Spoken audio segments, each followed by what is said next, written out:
Hello అండి, welcome to my channel ఈ Telugu aspirants by ఆ సాయి శ్రీ లక్ష్మి. సో నేను యాక్చువల్లీ డైలీ అప్లోడ్ చేద్దాం అనుకుంటున్నాను కదా. సో నాకు అసలు కుదరట్లేదు కొన్ని టైమ్స్, ఎందుకంటే I need to take some break అనమాట. ఇంకా నాకు వేరే క్లాసెస్ ఉంటాయి, కాలేజ్ క్లాసెస్ అంతా కాబట్టి. బట్ నేను నా లెవెల్ నా ట్రై చేసే వరకు నేను ట్రై చేస్తాను. ఒకవేళ ఈ 1 monthలో కాదు లేక అవ్వట్లేదు అనుకుంటే నేను అట్లీస్ట్ పీడిఎఫ్ అన్నా చేసి పెడతానండి. బట్ ఖచ్చితంగా కెమిస్ట్రీ మొత్తం అయిపోగొడతాను. అండ్ ఫ్రమ్ టుమారో ఆన్వర్డ్స్, అంటే రేపటి నుంచి నేను రోజు ఒక 5 or 10 questions బయాలజీలో ఎండ్లో పెడతాను. సో మీరు కమెంట్స్లో ఆన్సర్ ఇవ్వండి. సో ఈజీగా ఉన్నాయి, నేనేం మీకు ఎక్స్ప్లెయిన్ చేయను. మీకు రావట్లేదు, అక్కడ డౌట్ ఉన్నాయి అనే దగ్గర నేను ఎక్స్ప్లెయిన్ చేస్తాను. సో ఈరోజు మా టాపిక్ వచ్చేసి సిప్ రూల్స్. యాక్చువల్లీ ఈ సిప్ రూల్స్ అనేటిది 2016 నీట్ నుంచి ఫేమస్ అయిపోయిందండి. ఎందుకంటే అప్పుడు ఈ క్వశ్చన్ అనేటిది ఒక 2-3 questions వచ్చాయన్నమాట దీని మీదే. సో అందుకని అప్పటి నుంచి సిప్ రూల్స్ని కొంచెం ఇంపార్టెంట్ గా చూడొచ్చు మనం. సో సిప్ అంటే ఇక్కడ మెయిన్లీ సైంటిస్ట్ పేర్లు క్యాటిన్, ఇంగ్లాడ్ అండ్ ప్రీలాగ్. ఇక్కడ ఏం చేస్తామంటే ఏదైతే హయ్యర్ అటామిక్ నెంబర్ ఉందో దానికి మనం ప్రయారిటీ ఇస్తాము. ఒకవేళ 2 ఐసోటోప్స్ ఉన్నాయి, ఇప్పుడు కార్బన్ కి 12-14 ఐసోటోప్ ఉంది అనుకోండి. సో మనం 14 ఉన్నదానికి ఎక్కువ ప్రయారిటీ ఇస్తాం, ఎక్కువ మాస్ నెంబర్ ఉండేదానికి. ఇక్కడ చూడండి, ఇది ఒక ఎగ్జాంపుల్ కదా. సో ఇది ఒక ఆర్డర్ అనమాట. ఇప్పుడు OH 8 ఉంది కాబట్టి దానికి మనం ఫస్ట్ ప్రయారిటీ ఇచ్చాము. సో ఇక్కడ E or Z అంటే మనం రైట్ సైడ్ లెఫ్ట్ సైడ్ ఎలా రాయాలి అని ఇక్కడ ఏంటి అంటే టువర్డ్స్ లెఫ్ట్ సైడ్ ఉంది. 1, 2, 3, 4 ఇలా ఉంది కదా. ఏమంటారు, యాంటీ క్లాక్ వైజ్ డైరెక్షన్ కాబట్టి Z అంటాము. క్లాక్ వైజ్ డైరెక్షన్ కి మనం E అంటాము. సో Z అండ్ E చాలా ఇంపార్టెంట్ అనమాట ఇక్కడ, ఇది గుర్తుంచుకోండి. ఇది ఇంకో example, you can check it out.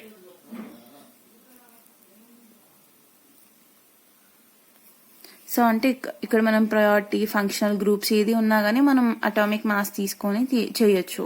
అంటే ఈ కేసులో మనం అటామిక్ నెంబర్ తీసుకుంటాం, ఈ కేసులో మనకి అటామిక్ నెంబర్ తీసుకోలేము కదా. సో అందుకని మనం మాస్ క్యాలిక్యులేట్ చేస్తాం అనమాట.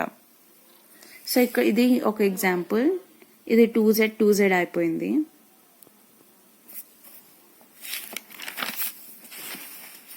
తర్వాత కైరల్ కార్బన్ అనమాట. కైరల్ కార్బన్ కి 2 ఆప్టికల్ ఐసోమర్స్ ఉంటాయి.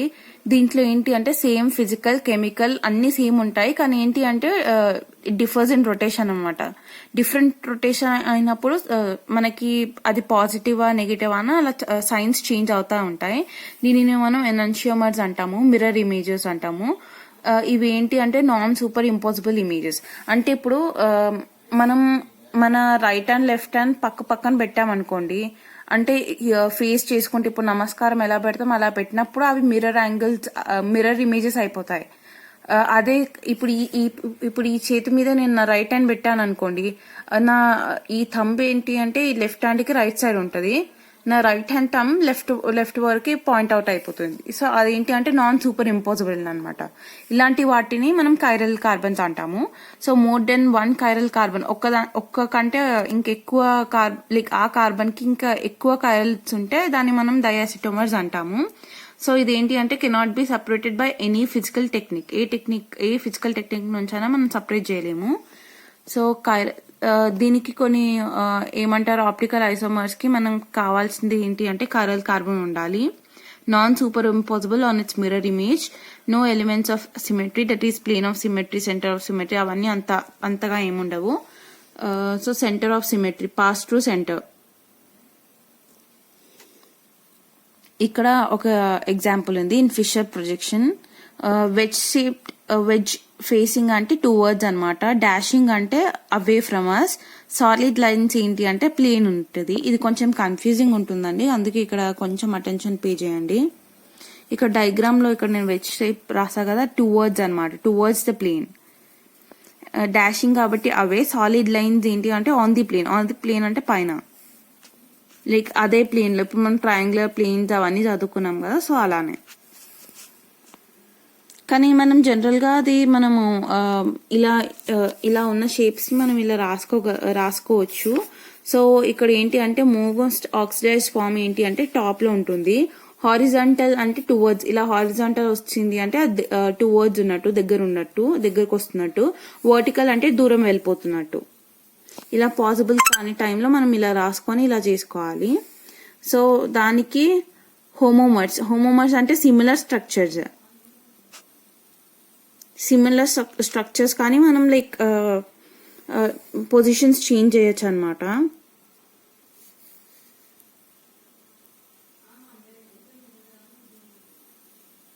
ఇలా ఎందుకు చేంజ్ అవుతుంది అంటే ఇంట్రో హైడ్రోజన్ బాండింగ్ వల్ల.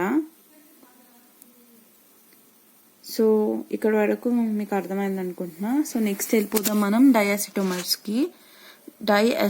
డయాస్టర్ కోమర్స్ same physical properties but differ in chemical properties. So ఇదేంటి అంటే they can be separated by physical techniques. ఇందాక మనం కైరల్ కార్బన్స్ దగ్గర they cannot be separated by physical కదా. సో ఇక్కడ ఈ డయాస్టర్ కోమర్స్ కి మనం సపరేట్ చేయొచ్చు. ఇక్కడ ఒక ఎగ్జాంపుల్ చూస్తే 2 ends సేమ్ ఉండాలి, symmetrical. Just C1 and last with even number of chiral carbons. Even number of ఏమంటారు కైరల్ కార్బన్స్ ఉండాలి. ఇంకా పైన కింద సేమ్ ఫంక్షనల్ గ్రూప్స్ ఉండాలి, లైక్ సిమిలర్ ఉండాలన్నమాట.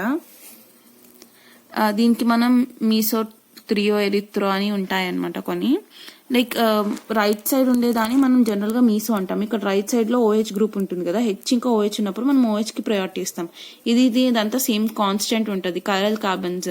సో రొటేషన్స్ ని మనం ఎక్స్ప్లెయిన్ చేయడానికి ఇది ఎరిత్రో ఏంటి అంటే OH ఇక్కడ వైపు ఉంది కాబట్టి ఇది మనకి ఎరిత్రో అయిపోయింది. ఇక్కడ OH లెఫ్ట్ ఉంది కాబట్టి అది 3O అయిపోయింది. అంటే లాస్ట్ కింద నుంచి మనం చెక్ చేసుకోవాలండి. ఇక్కడ OH ఇక్కడ లెఫ్ట్ ఉంది, ఇక్కడ రైట్ ఉంది. సో ఫస్ట్ ప్రయారిటీ కింది కార్బన్స్ కి వస్తుంది మనకి. ఓకే, సో ఇప్పుడు ఏంటి అంటే ఈ 1 and 2 ఏంటి అంటే మనకి డయాజ్ అయిపోయింది, ఎందుకంటే సేమ్ ఇదే ఎగ్జాంపుల్ చూడండి. సో ఎస్టోకోమర్స్ అయిపోయింది. 1 and 2 and 3 వచ్చేసి ఎనాన్షియోమర్స్ వచ్చింది. మిర్రర్ ఇమేజెస్ అండ్ ఆల్ ఇందాక చదువుకున్నాం కదా. సో అవి ఇక్కడ అడుగుతారనమాట. మళ్ళీ 1, 3 వచ్చేసి మళ్ళీ డయాస్టోమర్స్ అయిపోయింది. మీజో ఏంటి అంటే 1/2 is mirror image of other and super impossible. ఇది మీసో ఉంది చూడండి, సేమ్ ఉందా. ఇప్పుడు మనం ఫోల్డ్ చేసాం అనుకో, దీనిపైనకి ఇది వెళ్ళిపోతుంది, దీనిపైనకి ఇది వెళ్ళిపోతుంది, ఇది ఇక్కడ వెళ్ళిపోతుంది. లైక్ ఫోల్డ్ చేస్తే సేమ్ అలానే అయిపోతుంది. అందుకని సూపర్ ఇంపోజిబుల్ ఉంది. ఇంకా half of mirror image form అయింది కదా. ఇక్కడ because of internal compensation inactive అయిపోతుంది గ్లిజరాల్డిహైడ్ దగ్గర. Chosen as basic 1 relative configuration DL system where related to rotation of light last but 1 chiral carbon. So ఇక్కడ ఏంటి అంటే ఒకటే కైరల్ కార్బన్ ఉంది. సో దీన్ని తీసుకొని మనం లైక్ దీని మీద ఏంటి అంటే DL సిస్టమ్ రాదనమాట, ఎందుకంటే ఒకటే కైరల్ కార్బన్ ఉందని చెప్పి. సో మనకు 2 ఉండాలి మినిమం గా.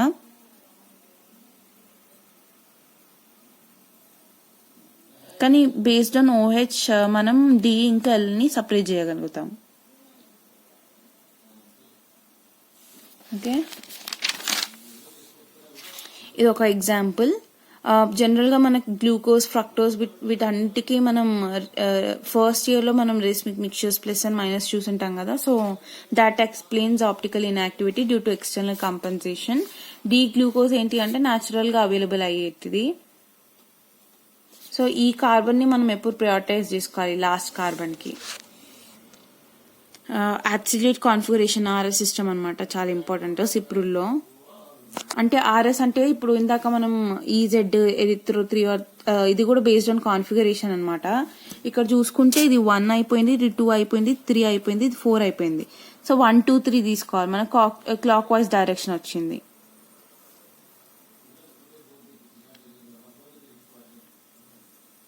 సారీ, ఇక్కడ క్లాక్ వైజ్ ఏంటి అంటే 1, 2, 3. ఒకవేళ క్లాక్ వైజ్ డైరెక్షన్ అంటే అది R అంటారు. 1, 2, 3 అయిపోతే యాంటీ క్లాక్ వైజ్ అంటే అది S అయిపోతుంది. సో ఇక్కడ మీరు సాల్వ్ చేస్తే కనుక ఇది 1, ఇది 2, ఇది 3 అయిపోయింది. సో ఇది ఇట్లా ఏమంటారు యాంటీ క్లాక్ వైజ్ డైరెక్షన్ ఉంటే, యాంటీ క్లాక్ వైజ్ డైరెక్షన్ అంటే S అయిపోయింది. ఇక్కడ you can find one example.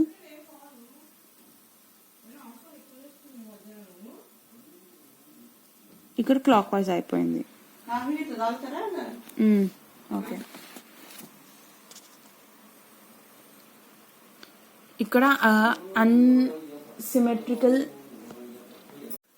So కైరాలిటీలో మనకు అసిమెట్రికల్, సిమెట్రికల్, అన్సిమెట్రికల్ ఇవన్నీ ఎలా క్యాలిక్యులేట్ చేయడానికి మనకు ఒక ఫార్ములా ఉంటుంది. జనరల్గా అన్సిమెట్రికల్లో A is equals to 2n. ఇక్కడ n ఏంటి అంటే నెంబర్ ఆఫ్ యాక్టివ్ ఐసోమర్స్ అనమాట. సో వాళ్ళు క్వశ్చన్ అడుగుతారు కదా, క్యాలిక్యులేట్ ద అన్సిమెట్రికల్ ఐసోమర్స్ అని, సో సిమెట్రికల్ కైరల్ కార్బన్స్ అట్లా, అప్పుడు ఈ ఫార్ములా మనం యూజ్ చేయాలి. So A is equals to 2n. ఎన్ని కైరల్ కార్బన్స్ అయితే ఎగ్జిబిట్ చేస్తాయి, ఇక్కడ ఇవి ఎగ్జిబిట్ చేయవు. ఇది ఇంకా ఈ టూ మధ్యలో ఉన్న 2 కార్బన్స్ మాత్రమే కైరాలిటీని ఎగ్జిబిట్ చేస్తాయి కాబట్టి అవి యాక్టివ్ ఐసోమర్స్ అయిపోతాయి. సో మనం ఈ ఫార్ములాలో పెడితే మనకి రేస్మిక్ మిక్చర్ 2 వస్తుంది. సో ఇది అన్సిమెట్రికల్. సిమెట్రికల్ కి విత్ ఈవెన్ కైరల్ కార్బన్స్ ఇక్కడ సేమ్ ఉంది కాబట్టి అది సిమెట్రికల్ అయిపోయింది. దీనికి మీకు డిఫరెన్స్ తెలుస్తుందా? OH అనేది ఆపోజిట్ లో అయిపోయింది, ఇక్కడ OH అనేది సేమ్ ఉంది.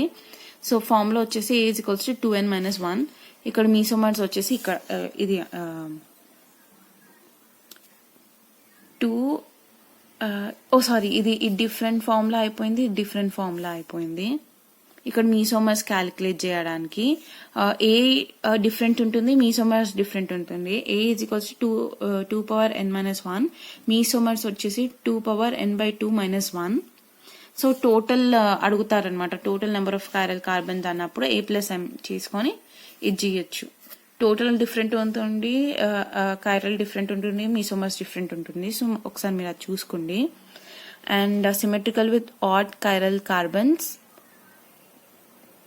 ఇది సూడో కైరాలిటీ ఉన్నప్పుడు మనం చూసుకోవాలన్నమాట. సో అట్లాంటి ఫార్ములాస్ ఉన్నప్పుడు A is equals to 2n/2 - 1 minus of 2n - 1/2.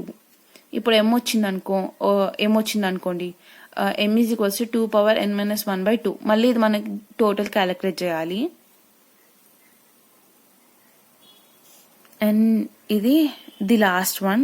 ఇక్కడ ఒక ఎగ్జాంపుల్ అనమాట, నెంబర్ ఆఫ్ జామెట్రికల్ ఐసోమర్స్ అసలు సిస్ ఇంకా ట్రాన్స్ ఎగ్జిబిట్ చేస్తుందా అది మనం రాయాలి, కైరాలిటీ గురించి రాయాలి, ఎనాన్షియోమర్స్ గురించి రాయాలి, నెంబర్ ఆఫ్ జీరో ఐసోమర్స్.